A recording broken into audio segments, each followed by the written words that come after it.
And over time, that's carved out our cave. So it is about 55 degrees in our cave year round. And so we have another rock down there we call knockout rock. If you're any taller than me, watch your head. Don't figure out where it gets its name from. And now, and we've all got life jackets. They're going to be coming out right there. You'll see how low we have to bend down to get under that rock. It's pretty much head to your knees for the most part. A little bit better than that, but essentially that's what you're going to be doing. And if you see a lot of the construction over there, that's so we can avoid that wishing rock. And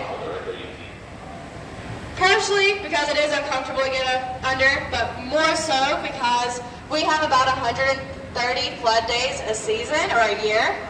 And those flood days, most of them can be avoided if we have an entrance around our wishing rock, because that is the part that gets flooded the easiest. And water can rise pretty quickly to where we can't get under that rock anymore. So we have an entrance around it. We get tours more often. But when they start building it, it starts raining and it starts flooding. So it's taking a little bit. And then you'll have 4 as well. 5. Awesome. So, 1 second. If there's a possible way, it gets its name not from granting wishes, but because if you don't go towards the middle, you're going to wish you did. So the best way to do is lean towards that middle box right there. It only lasts the first 15 minutes, don't worry. I'm just messing with y'all. It's about 15 seconds. And while we're under here, this is the only rock in the cave you can't touch. So if you do want to reach up and feel our wishing rock, you can. If you try hard enough, maybe it'll grant you a wish.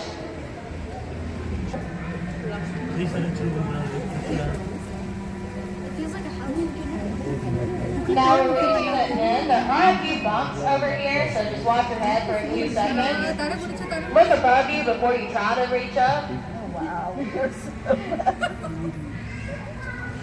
Wow. We're almost there. Yeah, it's wet. I guess that makes sense. Alright. Now let your neighbor try to lean up before you do. If they hit their head, it's probably not good for you to lean up yet.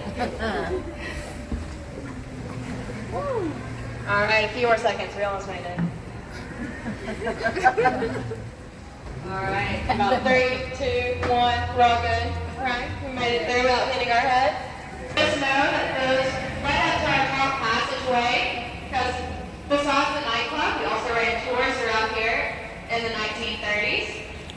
And that's all we did for the end of the tour. And I'll tell you this flow zone right here. So, follow the flow zone, but there's water flowing over zone. I'll say, exactly, y'all just really got their job. Now, this right here, it is flowing, you don't see that, but as that water is flowing, stairs right here, we also call them dams. And that calcite just slowly collects on the rock. Each of those represent a cave ceiling, and as they're falling down, it leaves the strongest cave ceiling on the surface up here, so this is the best ceiling we've ever had.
Yes, didn't see. Do we see any?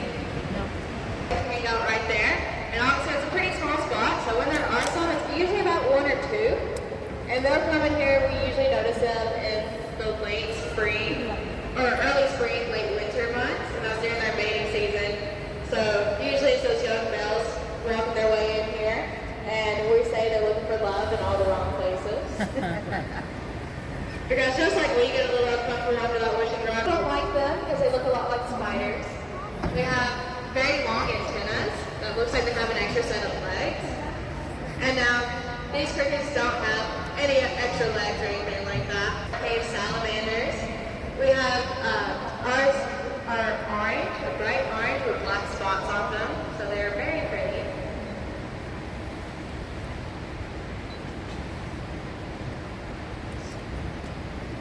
Now, those salamanders and cryptids are going to be hanging out in places like this, and like this rock over here, and then also by the flowstone back that way.